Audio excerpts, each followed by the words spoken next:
ძალიან მადლიერი ვართ ნატოსი, რომ ხელს გვიწყობს ამ რეფორმების განხორციელებაში. განსაკუთრებით ძალიან მნიშვნელოვანი წვლილი გარდა სამხედრო წვრთნების და ტრანსფორმირების იყო დახმარება, რომელიც გაგვიწიეს ჩვენ ინიციატივებზე, უფრო გამჭვირვალე გამختارიყო თავდაცვის ბიუჯეტი, უფრო მეტი პასუხისმგებლობა ქონოდა და ანგარიშვალდებულება საზოგადოების და პარლამენტის წინაშე. სწორედ ეს ის რეფორმებია, რომელსაც ნატო ეხლა გვირჩევს, რომ გაუზიაროთ სხვა ქვეყნებს, სადაც არის დეფიციტი ამგვარი გამოცდილების.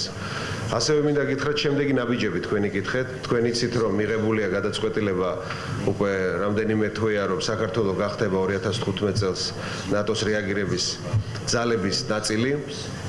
და ჩვენ უკვე სპონსორი სახელმწიფოც უკვე შეირჩა საქართველოსთან ერთად, ეს არის ამერიკის შეერთებული შტატები და ჩვენ გავაგრძელებთ სწორედ მუდმივ მზადყოფნაში ყოფნას ნატოელ სამხედროებთან ერთად, რომ კრიზისების შემთხვევაში სწრაფი რეაგირება გავაკეთოთ და პრევენცია გავუკეთოთ კრიზისებს. ეს უკვე ნიშნავს, რომ აბსოლუტურად ახალ საფეხურზე ავიდა ნატო საქართველოს სამხედრო თანამშრომლობა, ნდობა და სწორედ ეს არის ჩვენი ურთიერთობების მომავალი. The first one relating to the Georgian forces and their interoperability with NATO forces. The fact that the Georgian forces are deployed and are operating together with allies of NATO and other partner nations at exactly the same level as all the other nations shows that the Georgian armed forces operating in Afghanistan are completely integrated in the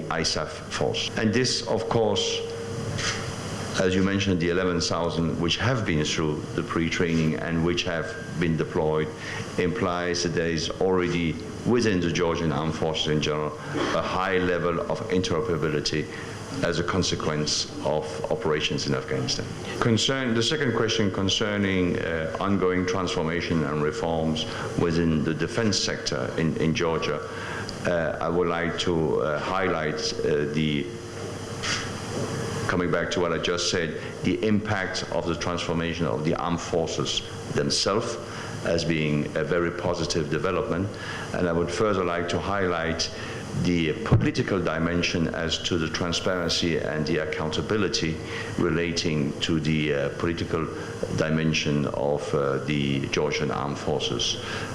Both those trends, which are more than trends, both those very strong developments are highly appreciated by the alliance. We are downsizing our forces in Afghanistan by the end of 2014, this very year, and only intend to stay with a limited force in a non-combat mission from next year on in Afghanistan. There is a need to make sure that we build on the extensive experience we have gained, all of us together, be it allies or partners in Afghanistan. The NATO response force, which was created a number of years ago and which is where the purpose is to give the alliance a flexible tool which can react quickly according to circumstances, is also going to be one of the main tools for continuing keeping together our common experience, developing our interoperability, and making sure that should the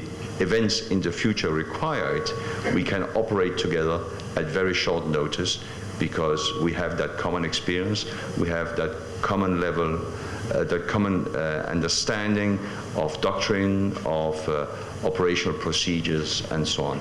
And therefore, it's very important to participate in the NATO's response force, and we are very happy to see that Georgia will be participating in NATO Response Force 2015.